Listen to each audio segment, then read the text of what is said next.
Wish you all a very happy healthy and prosperous Diwali. Deepavali की आप सभी को बहुत बहुत बहुत सारी शुभकामनाएं।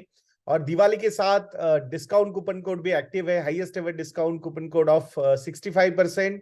Please use promo code happy Diwali on our website investndia.in। तो आज हम स्टॉक नंबर 2 बजाज फाइनेंस के बारे में बात करने वाले हैं। दोस्तों, एक प्रेजेंटेशन आप लोगों के साथ शेयर करूंगा और उसमें ओवरऑल बजाज फाइनेंस का बिजनेस मॉडल को भी थोड़ा सा समझने की कोशिश करेंगे and overall valuation point of view से भी यहाँ पे हम थोड़ी सी बातें करने वाले हैं। और जो अपॉर्चुनिटी है, कितनी बड़ी अपॉर्चुनिटी है आने वाले समय में एनबीएफसी स्पेस में, इसके बारे में भी यहाँ पे हम बात करेंगे। और always remember, stock investments are all about earning visibility and growth potential. तो ये दोनों पैरामीटर्स पे ये स्टॉक अच्छा दिखता है या ये कंपनी अच्छी दिखती है, and that's why this particular company should be on your radar, ऐसा हमें यहाँ पे लगता है।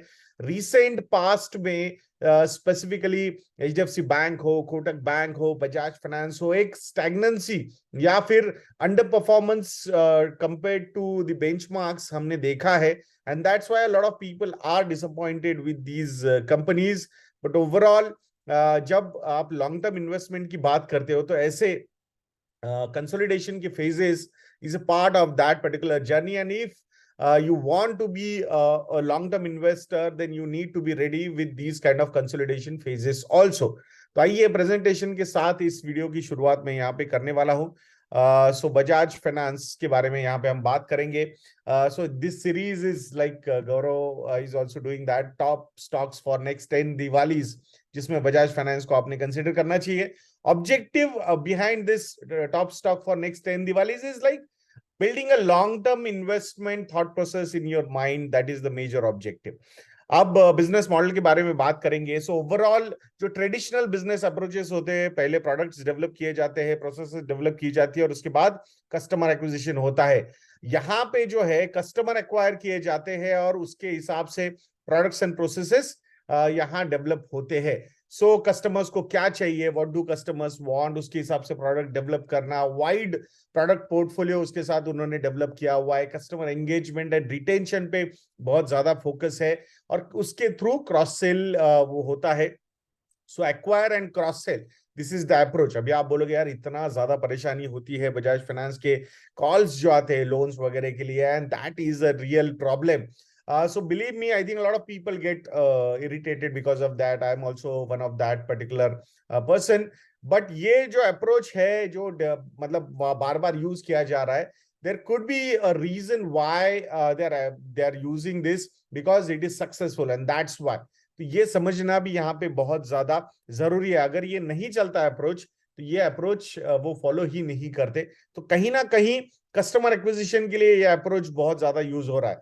तो यहाँ जो अगर आपको कॉल आ रहे हो, आप इरिटेट हो रहे हो, तो उनके लिए शायद ये खराब हो सकता है। बट अगर आप शेयर होल्डर हो और कंपनी आपकी ये अप्रोच यूज कर रही है, and that's how they are acquiring customers also, so I think then something must be working for them a lot. बाकी ओवरऑल स्ट्रॉन्ग जियोग्राफिक प्रेजेंस है इनका, और स्पेसिफिकली जीडीपी कंट्रीब्यूटिंग रीजन्स पे ज्यादा फोकस कर रही है company from expansion point of view. It's an interesting thing. Millions of customers को एक्वायर करने का फोकस है कंपनी का already. Almost I think if I am not wrong 6-7 crore या फिर I think more than that customers है, या फिर 9 करोड़ कस्टमर्स है इनके पास। Multiple loans, cross selling 50 to 60% का क्रॉस सेलिंग है। आई थिंक बहुत ही जबरदस्त तरीके से इन्होंने अपना क्रॉस सेल रेशियो बढ़ाया हुआ है। फोकस किस पे करते हैं कंपनी लेंडिंग में? सो 8 ब्रॉड कैटेगरीज है: consumer lending, personal loans, SME lending, commercial lending, loan against securities, rural lending, deposits and partnerships and services, इस हिसाब से है। सो ये जो ओमनी चैनल स्ट्रेटेजी है, ये 6 डोमेन पे फोकस है इसका। जियोग्राफिकल एक्सपांशन, बजाज फिनसर्व का जो ऐप है, बजाज फिनसर्व की website, payments, productivity apps and customer data platforms, इसके थ्रू ये ओमनी चैनल स्ट्रेटेजी वर्कआउट होती है। ओवरऑल डेटा बहुत जबरदस्त है। मास एफ्लुएंट एंड अबव क्लाइंट्स पे फोकस है, क्रॉस सेलिंग का फोकस है, टेक्नोलॉजी का यूसेज बहुत जबरदस्त है। एनालिटिक्स भी जो डेटा अवेलेबल है कंपनी के पास, उस पर बहुत सही तरीके से चल रहा है। In last year, I think last to last year they have hired almost 400 IIT engineers also, majorly for analytics, from the analytics point of view. तो ये समझना जरूरी है कि इतना abundant data उनके पास available है और उसके थ्रू बढ़िया प्रोडक्ट्स, मतलब कस्टमर सेंट्रिक प्रोडक्ट्स डेवलप करके I think they are achieving a good amount of cross sale also.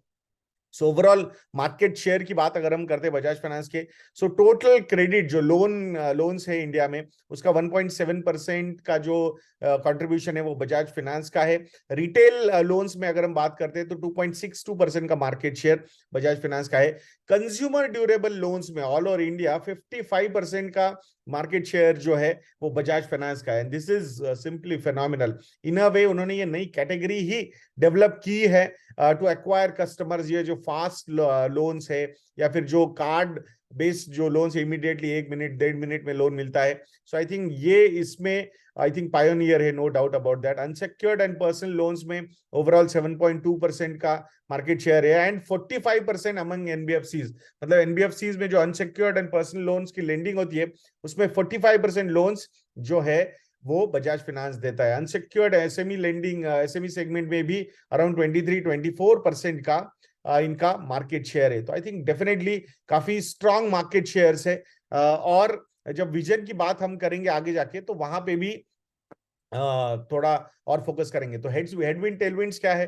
So I think moderation in net interest margin because of rising cost of funds. तो अभी ये जो interest rates ऊपर गए हैं, सो उसकी वजह से कॉस्ट ऑफ फंड्स ऊपर आए हैं एंड दैट्स व्हाई निम्स पे, नेट इंटरेस्ट मार्जिन्स पे प्रेशर है।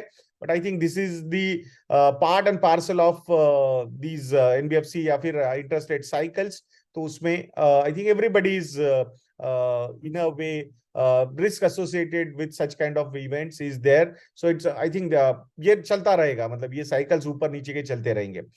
रूरल डिमांड पे जहां पे फोकस किया जा रहा था कंपनी की तरफ से, तो वहां पे बिलो नॉर्मल मॉनसून की वजह से प्रेशर डेफिनेटली होगा। एग्री आउटपुट कहीं ना कहीं इंपैक्ट हुआ है and likely slowdown in government capex also major reason behind that. I think elections are also coming. बाकी टेलविंड्स क्या क्या है? Organic grow in an organic way, ये मैनेजमेंट का मंत्रा है। सो मतलब कस्टमर एक्विजिशन पे फोकस करके ये सारी चीजें डेवलप की जा रही है। It's not about acquiring companies, it's all about acquiring customers and that's how they want to grow. Mega fund raise हुआ है अभी 10,000 करोड़ रुपीस का। सो ग्रोथ कैपिटल के लिए और बैलेंस शीट को स्ट्रेंथन करने के लिए ये पैसा यूज होगा। इंडिया का जो टोटल क्रेडिट मार्केट है वो अराउंड 145 लाख करोड़ रुपीस का है and it is projected that कि 237 लाख करोड़ रुपीस तक ये नेक्स्ट 4 इयर्स में हो सकता है। सो 12.4% की ग्रोथ यहाँ पे क्रेडिट मार्केट में, क्रेडिट लोन मार्केट में होने वाली है, जिसमें Bajaj Finance wants to achieve around 3 to 4% of the total credit. अभी क्या है शेयर? 1.7%। कितना करना चाहते हैं? 3 to 4%।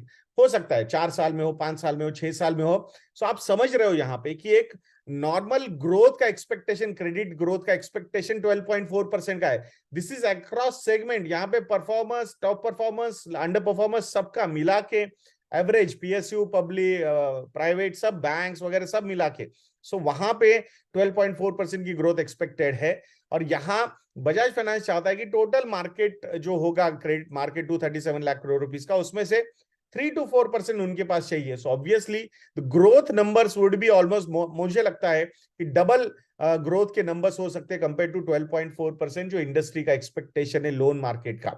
So I think this is an interesting thing. So ये मैनेजमेंट का विजन है and what vision they have given earlier also, so they have achieved, that's why I think ये लॉन्ग टर्म प्ले है। इसको इस तरीके से देखना बहुत ज्यादा जरूरी है। Strong retail credit growth outlook है। सो ये कंपनी को डेफिनेटली हेल्प करेगा बिकॉज वहीं पे सबसे ज्यादा फोकस है। रिटेल क्रेडिट में हमने देखा है उनका market share is 2.62% of the total credit. So that's an interesting thing. They are foraying into new credit segments also, agri, auto, commercial vehicles, with 28% of the total credit market, which will offer a huge growth opportunity. So currently total credit market के 28% loans जो दिए जाते हैं agree, auto और commercial vehicles को दिए जाते हैं, जहां पे इनका प्रेजेंस कम है, तो वहां वो अपना फोकस बढ़ा रहे हैं। सो ये एक बहुत बड़ा ग्रोथ अपॉर्चुनिटी हो सकता है। Entry into rural micro finance market is also there, which is at 4.6 lakh crore rupees total market micro finance का। सो डेफिनेटली वहां पे भी एक बहुत बड़ी अपॉर्चुनिटी बजाज फाइनेंस के पास अवेलेबल है। And we have seen that कि नई नई कैटेगरीज डेवलप करने की कैपेसिटी बजाज फाइनेंस यहाँ पे रखता है। अब लॉन्ग टर्म गाइडेंस के बारे में बात करेंगे बजाज फाइनेंस के। सो एयूएम ग्रोथ का जो टारगेट कंपनी ने रखा हुआ है लॉन्ग टर्म का, that is around 25 to 27%। Profit growth का टारगेट है 23 to 24%। ROA is 4.6 to 4.8%। ROE 21 to 23%, gross NPA 1.2 to 1.4%, and net NPS between 0.4 to 0.5%. Believe me, I think all these parameters are under control and they are achieving it consistently. So long-term average के point, long-term guidance के point of view से company is on right track to achieve these numbers. So that's a big positive. बाकी अब valuation पे जो हमने बात करनी है उसके बारे में बात करते हैं। करंट जो प्राइस टू बुक रेशियो है कंपनी का वो 7.55 टाइम्स है। Expected PB ratio after mega fund raise will be around 6.7। 1 year का मीडियन है 7.66, 3 years 8.75, 5 years 8.43। सो अगर आप देखोगे so definitely current PB ratio या फिर after fund raise PB ratio is much lesser than the average of 1 year, 3 year and 5 year PB ratios, median PB ratios. तो ये एक वैल्यूएशन पे कंफर्ट कहीं ना कहीं देके चल रहा है। 10 साल का CAGR जो है 49% का है स्टॉक का। आई थिंक इसको थोड़ा सा बाजू में भी रखेंगे। सो आगे के ग्रोथ पोटेंशियल जो है वो बहुत बढ़िया नजर आते हैं। कस्टमर फ्रेंचाइज जो है की ग्रोथ जो है 26% की है। Through cross sell AUM growth is 30%। Through operational leverage net interest income is at 31% and that's how net profit is at 35%. So कैसे ऑपरेटिंग लिवरेज प्ले आउट होता है ये 26% की कस्टमर फ्रेंचाइज ग्रोथ के साथ 35% की नेट प्रॉफिट ग्रोथ यहां पे अचीव हुई है। Opex to NII, operational expenditure to net interest income, अगर ये देखोगे तो ये कम होना is a positive thing. Operating leverage सीधा सीधा दिखता है हमें। Great improvement from 44.6% to 34% over the लास्ट 10 years। तो ये ऑपरेशनल एफिशिएंसी दिखाता है कंपनी की। So I think organic way is the way of growth. ये कंपनी ने सीधा सीधा बोला है they are not going to acquire companies but they want to acquire customers and through that they want to cross sell and grow. So ये company का एक model है। सो एक इंटरेस्टिंग स्टोरी है Bajaj finance. So from long term point of view it should be on your radar. ये strongly लगता है last 1-2-2.5 साल का जो अंडर परफॉर्मेंस है ये बहुत सारे लोगों को शायद थोड़ा अनर्व कर रहा होगा। But believe me I think these are phases of companies, so great companies. So I think वो होता रहता है। सो ये स्टॉक आपकी रडार पे होना चाहिए। This is not a direct advice to go and invest but if you want to know whether Bajaj Finance is part of our portfolios और नॉट तो आप investindia.in को विजिट करके हैप्पी दिवाली ये प्रोमो कोड यूज करके 65% का डिस्काउंट भी ले सकते हो। आशा करूंगा आप जरूर investindia.in को विजिट करोगे। 3 साल के सब्सक्रिप्शन या फिर कॉम्बो ऑफर्स के लिए आप जाते हो then the discounts would be as high as 70 to 75% also। आशा करूंगा आप investindia.in को जरूर विजिट करोगे। तो ऐसे वीडियोस के लिए चैनल पे बने रहिए। वीडियो को लाइक करना, शेयर करना और चैनल को सब्सक्राइब करना बिल्कुल मत भूलना। नेक्स्ट वीडियो में मिलते हैं। जय हिंद।